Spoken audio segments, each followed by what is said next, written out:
Welcome to another Human First AI Marketing Podcast. I'm your host, Mike Montague at Avenue 9. You can find us at avenue9.com. My guest this week is Alexandra Gonzalez from Savvy Marketers. You can find them at savvy-marketers.com.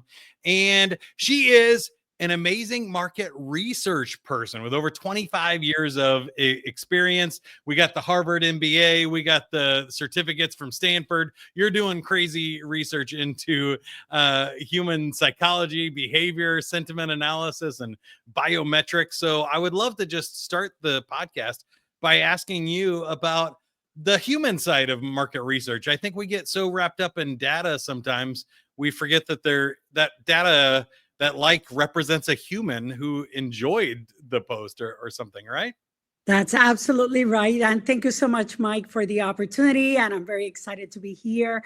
And back in 2017, we were doing a lot of market research. And as a marketer, market research is part of our day-to-day lives. Why? Because you really want to understand your consumer, who's the right target audience, what do they like, dislike, what are the pain points, etc.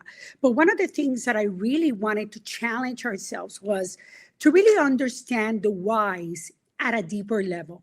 And that's where AI came to fruition for us. Imagine 2017, where we started to really understand that from a neuroscience standpoint, and we learned this at MIT, that 53% of the things that your emotions come from facial expressions, and over 38% of your emotions come from the tone of voice, how your words are said. And only 7%, Mike, come from your actual words, meaning if you're taking what people say literally, it only means 7% of what they actually really feel. So I felt that we were missing that 93%. The why. Do they like it, but do they really, really like it? Are they interested in buying it? When they watch that ad, how do they feel about it?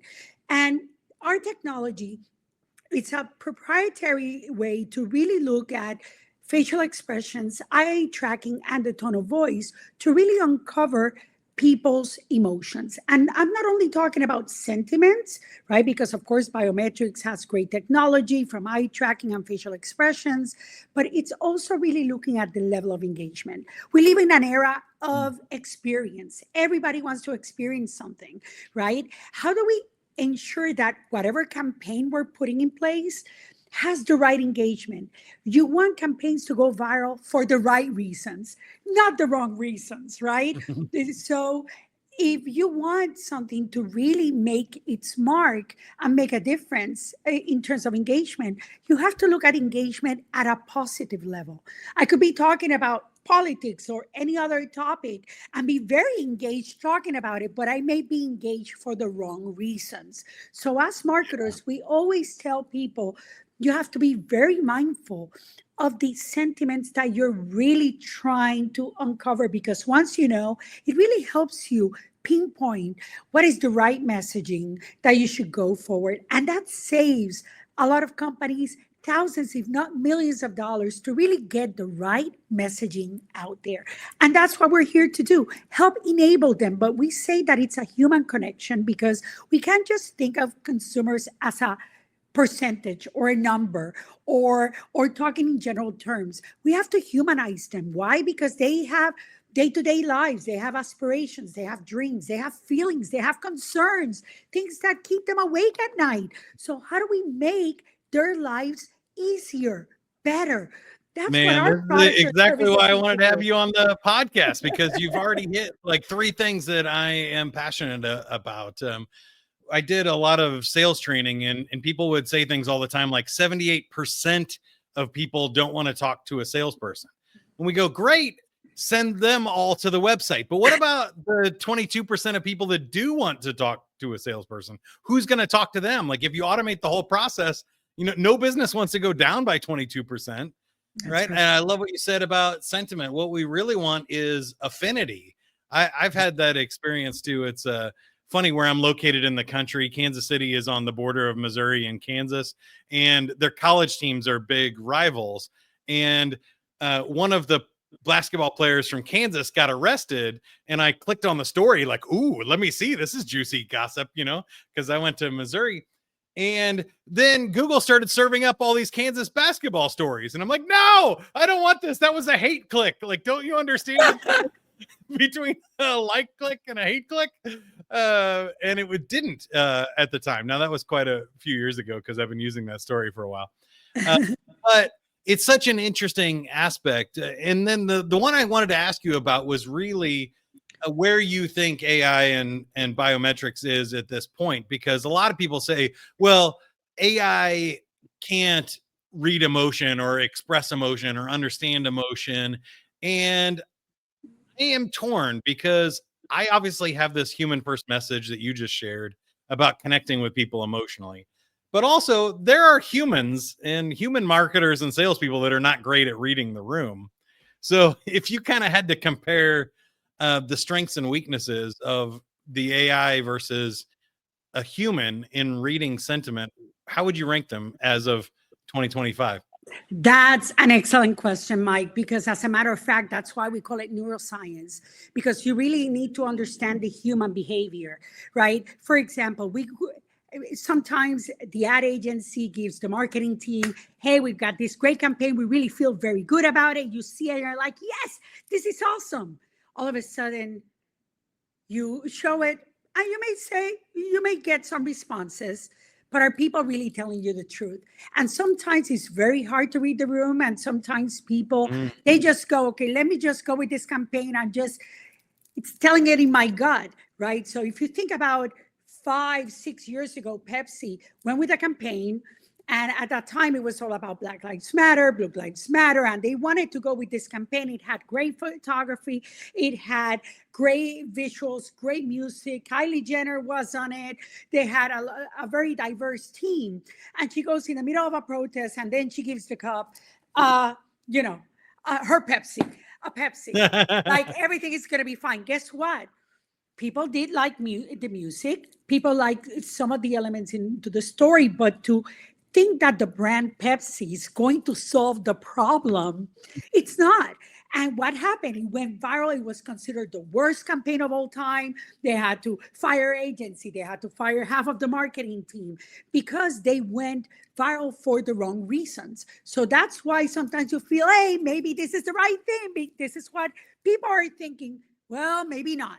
So to save them money from what it took them to then stop that campaign, track back their message, and then kind of go back and apologize to people, to consumers. Think about Coors Light, what they did a year and a half ago. Same thing. Look, the team wanted to bring empathy, diversity, equity, and inclusion. They thought about bringing this influencer, all about, becoming, it was her first anniversary after transitioning. Guess what? That's why you want it as a marketer, but did you ask your consumer? They never did. They never asked their consumers. So what happened? People went out there trying to ban Coors Light. They lost millions of dollars in sales. They lost a lot of market share. Bud Light was Bud Light was losing. I'm sorry, it was Coors Light that was winning. So They got terrible negativity and terrible backlash. If they only would have asked their consumers first. And that's why research is so important. And research can not necessarily be expensive. It's about leveraging and really bringing that balance of really placing your consumer at the center of everything you do, and then really bringing neuroscience to the table. Because with our proprietary AI technology, you can uncover things, but you can't just think, for example, from a Gen AI perspective, what are people feeling? What are people seeing? Because you're not going to get that information. However, based on the results of research, then you can probe. Now, from all of these findings, is this message the right one? What should be the right message? What are people telling me based on all of these insights? And then you can leverage those insights into making the right decisions. The problem is that sometimes we go with our gut and we're not really placing or exposing or asking the questions to consumers. And it's not that they get mad. They Yeah. get mad if you assume that you know what they want and what they know when you don't. Ask the question. Yes, it costs money, but how much money would a Bud Light saved if they would have asked that question, right? Well, again, I'm hearing like two or three things here that are big themes for me and just what I've realized over my career. Number one is it's probably not AI or humans. Right. It's both. I'm looking at that room behind you, which is one of your research labs. And the two-way mirror means we need a psychologist or a neuroscientist or a marketer watching the interview, but we also have the camera for the AI who can maybe recognize things that a human can't recognize. And so the Mhm. human can put the context or the whole story or feel the emotions, but an AI could give objective feedback. When you said like, I love this campaign, you're putting your own bias into it then. And we really need both of those to That's do right. the best thing. And if you just ask generative AI to write your campaign for you, it's not going to do the right job either.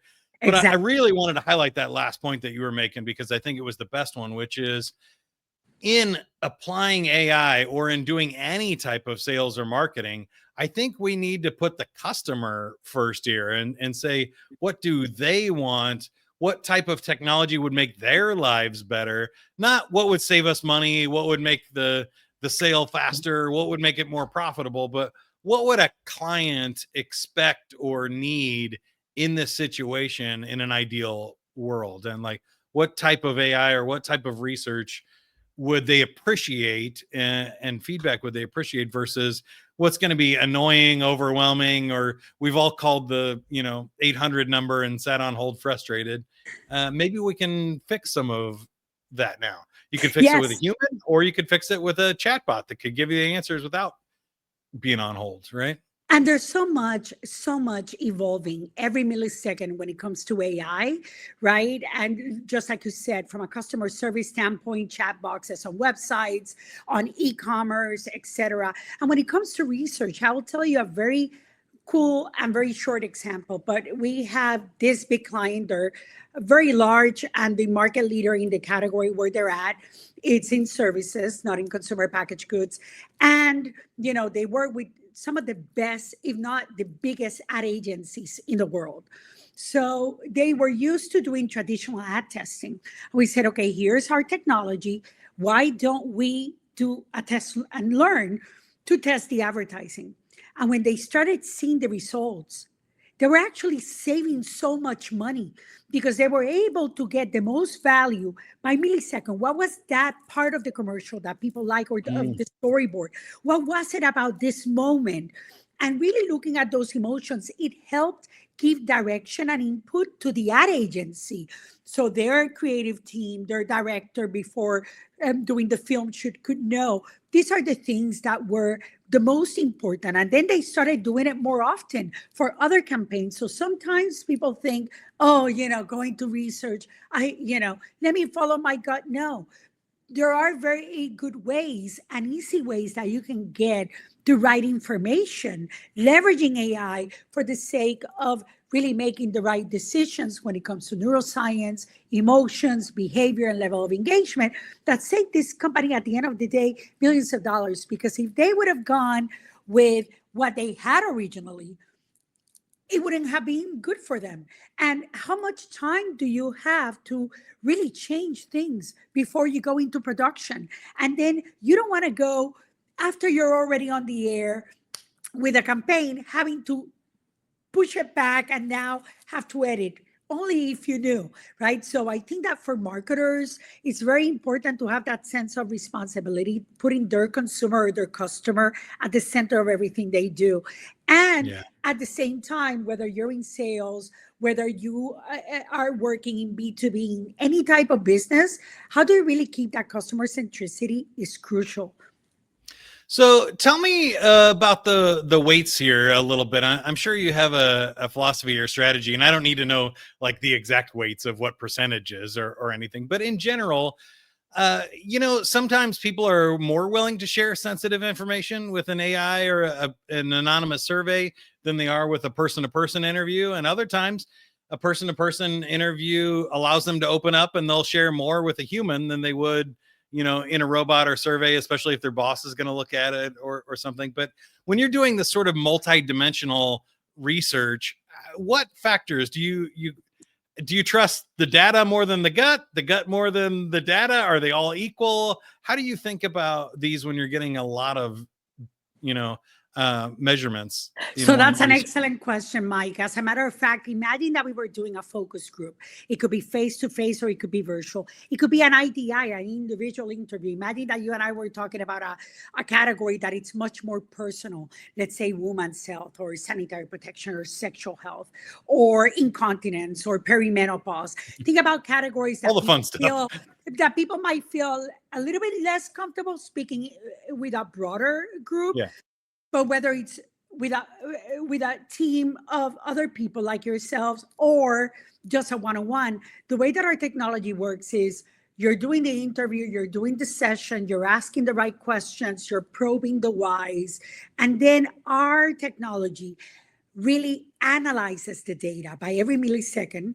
And it's also really looking at the combination of eye tracking, facial expressions, and the tone of voice. So that gives our algorithm an understanding of what were the sentiments, what were the feelings, and then it gives you a diagnostic. But we're not only using that, to your point, we balance the data with also other measurements, meaning from what they selected, because maybe they had during the interview, they had to select something or rank something that for them was more important, because it helps us kind of balance the data, right? A little bit more. It helps us really put everything and see the whole picture. And what that allows us is maybe it's not that they didn't like it, or maybe it's not that they liked it a lot, but maybe there was a point, there was something there that could have been better. What is that? Where did we find that?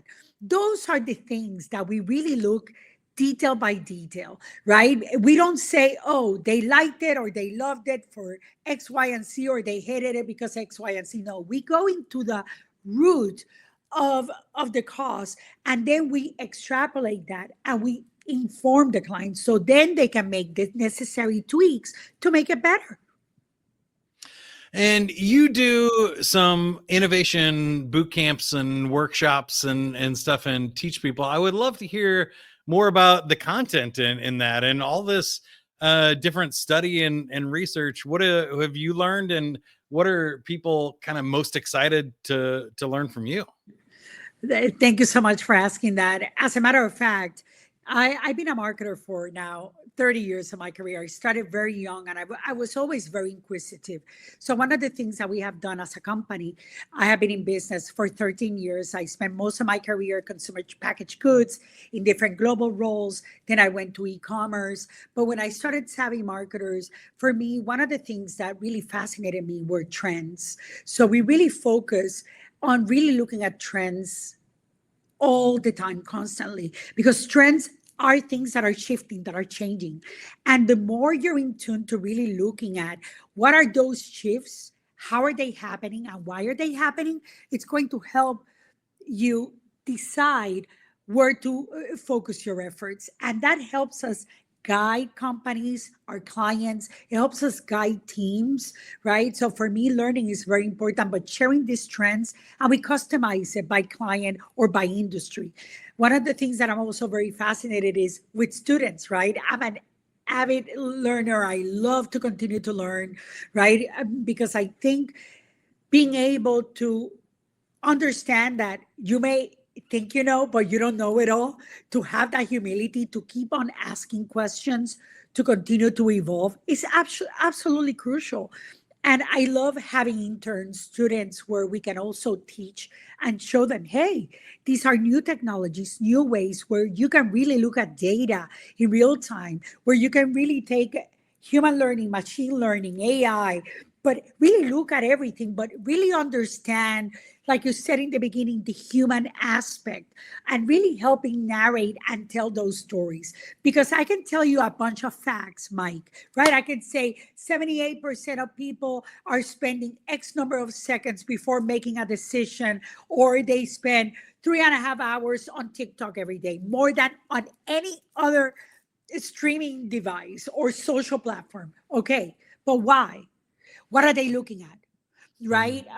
Are they sharing it with others? How many screens are they using? Right? There's so many things. What are the topics that they're mostly interested? So being able to pinpoint those things is very important, because I can tell you a lot of facts, but if I don't say it to you in a story, it's not going to resonate with you. Imagine they always say human beings have the attention span shorter than a goldfish. That speaks so much volume for me, because it shows you that people have a short attention span. So you have to give it to them in a very clear and succinct way. The clearer you are, the more receptive they're going to be, and they're going to get it. So those are some of the things that I like doing when talking about trends, when teaching people either at workshops or at events, so people can, again, find better ways to communicate and articulate. And let me tell you, one thing that is very cool nowadays is, if you probe, because a lot of people are so obsessed with generative AI, and I get it. I've been obsessed with ChatGPT for over 2 years, while it was still like pilot testing before it went huge. But let me tell you, you're going to get what you probe. So if your probing is not right, it's not well thought of, the data Yeah. that you're going to get from the generative AI from a response standpoint, it's not going to be good either. So how do you also challenge yourself into, hey, I got all of these data points, but what does it mean? If you probe it in a way, you're going to get better response. So it's going to help you make better decisions. Well, I love that too, because I think as salespeople and as marketers, or especially market researchers, I think it's more important to be able to ask a great question than it is to have a great answer. That's right. And I think we're learning that lesson again with AI, that you have to be able to ask the right prompt. You have to be able to ask a really smart question in order to get a smart answer. If you ask a dumb, broad question, you're going to get a dumb answer, right? So tell me where you think, speaking of trends, things will go in the next 3 to 5 years in marketing. What do you think marketing looks like in the near future? Well, I can tell you that AI is going to change everything. It started, but it's still in a very infantile stage, meaning the length of how it's going to shift roles and jobs. Everyone's jobs is going to change. Everyone's, no matter if you're a creative, no matter if you're an analyst, no matter if you're in marketing, if you're in sales, right? Generative AI and AI as a whole, it's going to change everyone's jobs. So what does that mean? How do I prepare myself? That's the question that I tell others. You need to stay ahead of the curve. You need to prepare yourself to really be able to bring the value that no AI will bring, right? Right. One thing that I say very important is, yes, as a marketer, let's say, oh, I used to work with so many ad agencies. You see a lot of agencies merging together. That will continue. But the whole point is not agencies survival from a merging standpoint, is how do we protect the creativity? Because when it comes to AI, and Coca-Cola, they've been using Gen AI for a lot of creatives. Let me tell you something. Whatever you create on Gen AI, there's no copyright.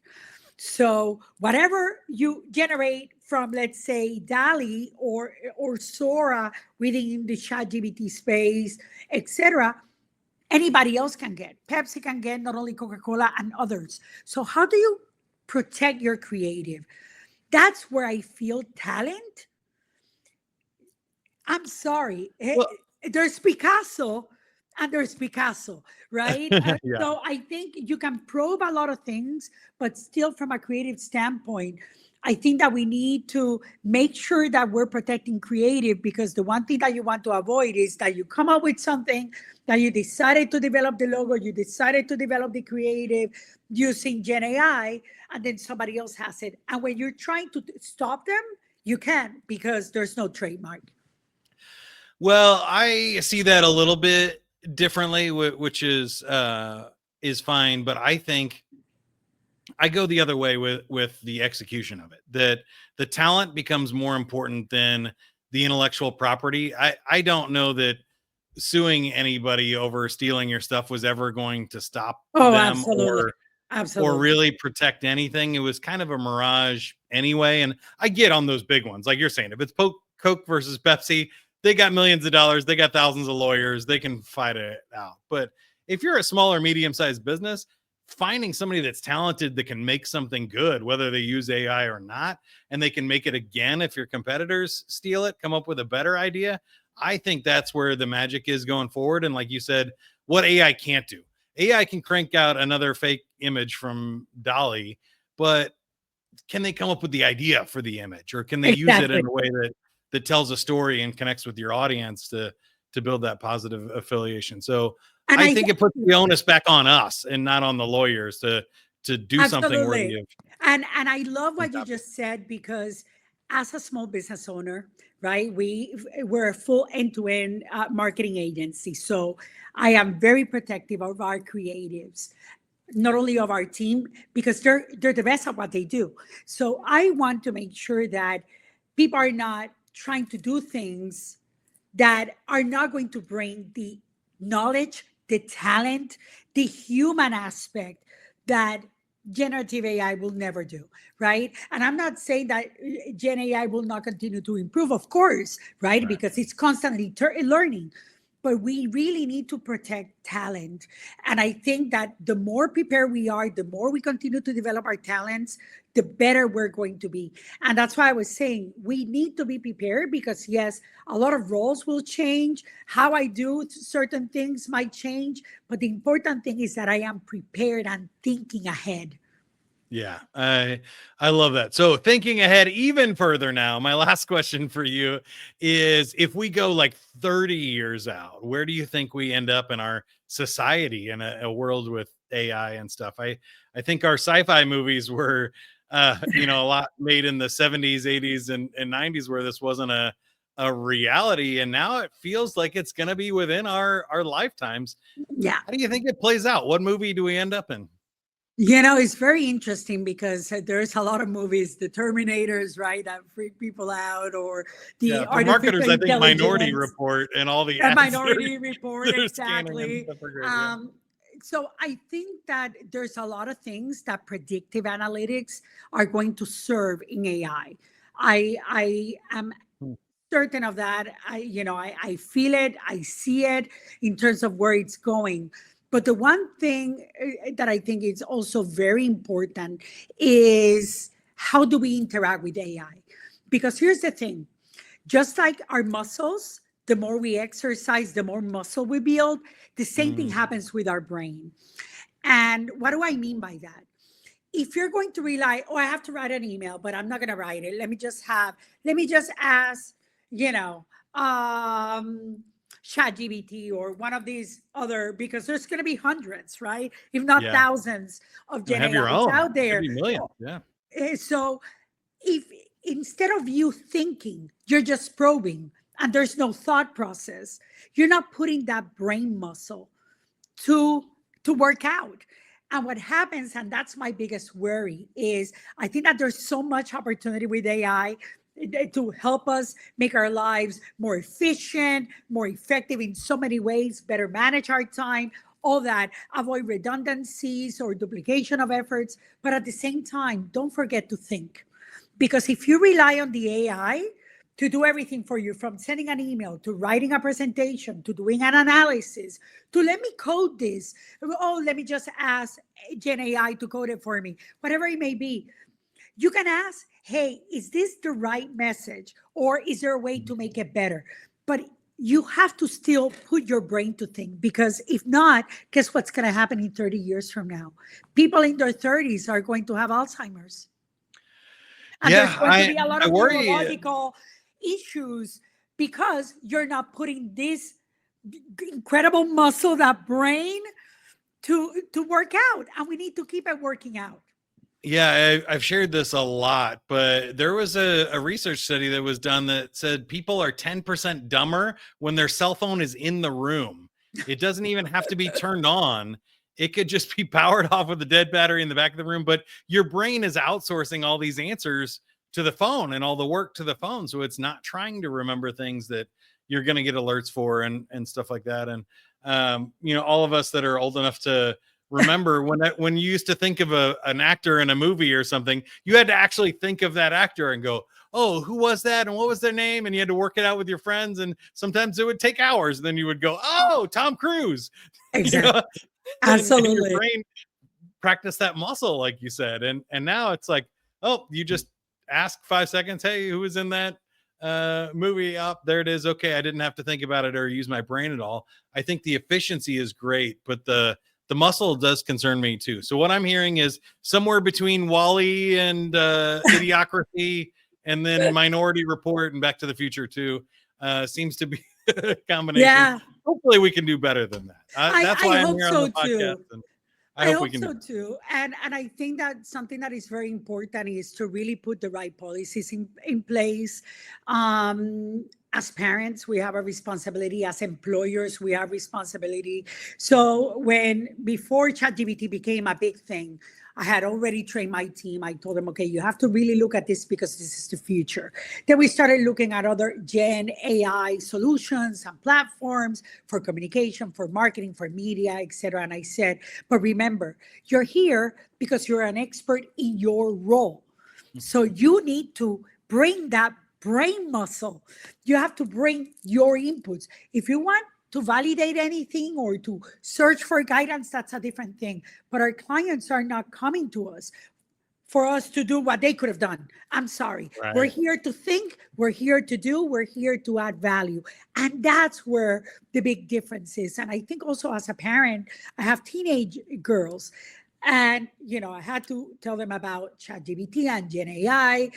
And they know, that's not allowed in their schools. They know that, it's not, oh, let me take this easy pass because there's an easier way. No, this is the time now more than ever that we need to teach our children to really focus on listening, on studying, on reading and learning. Because once they got that phone, that their attention span, and they're always, looking at videos very short. Because unless we change something, it's going to start going down. Yeah, for sure. Well, I think that's a great message to end on. So I'll just ask you if people are interested in savvy marketers, they can go to savvy-marketers.com, and you can connect with Alexandra Gonzalez on LinkedIn and stuff there too. But how can you help us, or how can we help you, Alexandra? No, I thank you so much for the time. I think that whatever we can help others on how to, first seeing the value of AI used right from a neuroscience standpoint, I think it's very important. And also making sure that people are preparing themselves for the future, right? Because there's a lot of uncertainty, right? And people then look out, oh, how could this have happened in the election? Or how could this be happening here? How could it? Again, because they're not asking the right questions, right? They're not really placing their consumers at the center of everything they do. And I think that we are all brands. We're all human beings. We're all consumers and customers. So it is important to also think in ways, hey, how can we bring more value to the table? And that's what I try to teach and instilling others, not only on with my team, but also with our clients and whoever may be interested in learning how to really focus on a more innovative approach to market research. Being innovative or using an innovative approach doesn't mean more expensive. So feel free to reach out to us. We are more than delighted to show you how the technology works, show you case studies and best practices, and take it from there. I love it. Again, savvy-marketers.com is the website. Alexandra Gonzalez, thank you for being on the show. And as soon as we hit stop record, I'm going to ask you why you think the market research on those polls were so off in 2016 and 2024. But anybody else can reach out to you on LinkedIn and ask as well. If you're looking for human first AI marketing that puts your customer first, your employees first, and your connection to your clients and audience, then contact me at avenue9.com. We can talk about a community engagement program with some high volume content marketing with AI. Until next time, go play with it, have fun, and good luck, everybody.